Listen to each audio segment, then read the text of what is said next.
first official version of the Windows 11 Dev Beta is here. I'm going to show you how you can install it and why you probably shouldn't. Windows 11 is coming later this year officially, but before it gets released to everyone and starts shipping on new PCs, there's a long process of testing out a beta version of it, and almost anyone can sign up to basically be a beta tester. That means that you get access to an early version of the new operating system. In return, you share some diagnostic data with Microsoft.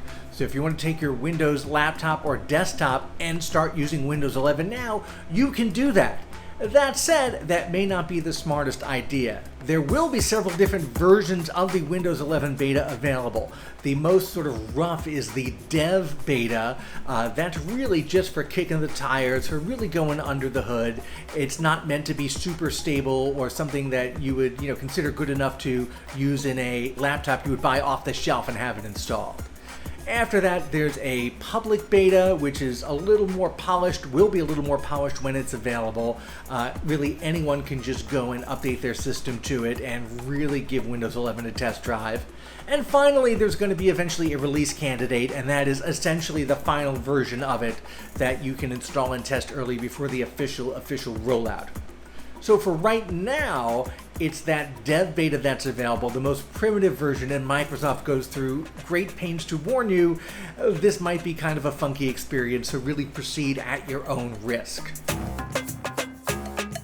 Now, if you've heard all that and you want to move forward, here's the first things that you have to do. Go to your Windows laptop, go to Settings, go to Update and Security, and then go to the Windows Insider program. That's the key thing. Settings, Update Security, Windows Insider program.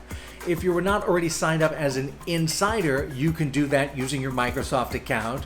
It's instantaneous, it's free. I don't know of any reason why you would not be instantly accepted into the program. And that just means you get access to early versions of operating system software that may not be quite ready for prime time. Once you do that, you may have to install some Windows updates, you may have to restart your machine a few times. This always takes forever. You will be offered a chance to join one of three channels, that Dev channel, the Beta channel, and something kind of like the Release Candidate channel. Right now, Windows 11 is only available in that Dev channel. That's the one you're going to want to pick. However, keep in mind that this means it's the least stable version of the software.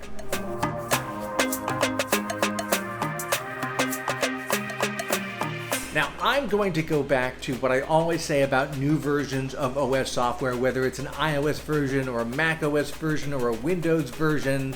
It's very tempting to install it. A lot of people do. You want to get access to new features and new functionality and new design elements right away. That is great.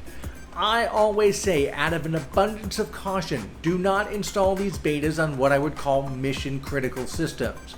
You need your laptop or your desktop to work correctly for your job, otherwise you're in big trouble. That said, if you're willing to move forward, and again, I would use another computer that you don't use every day for this, or a backup machine or an older machine just to try it out. You pick that Dev channel. There's going to be a lot of restarts and updates for your Windows 10 laptop. It is going to take forever. I'm sitting here watching the swirling little blue screen icon where Windows is updating my machine, and I bet I'm going to be sitting here for a while. So let's say you have Windows 11 installed, this Dev version, you don't like it, it's not working for you, you want to go back to what you had before, you want to go back to regular Windows 10. Windows 11 is pretty simple. Again, you go to Settings, there's an option for recovery, and once you're in there are a few different options, one of which is basically roll your machine back to Windows 10. If that's what you want to do, that's where you do it. Well, I finally got Windows 11 installed on one of my Windows 10 PCs. It took a lot longer than I thought it would. Lots of restarts, lots of updates.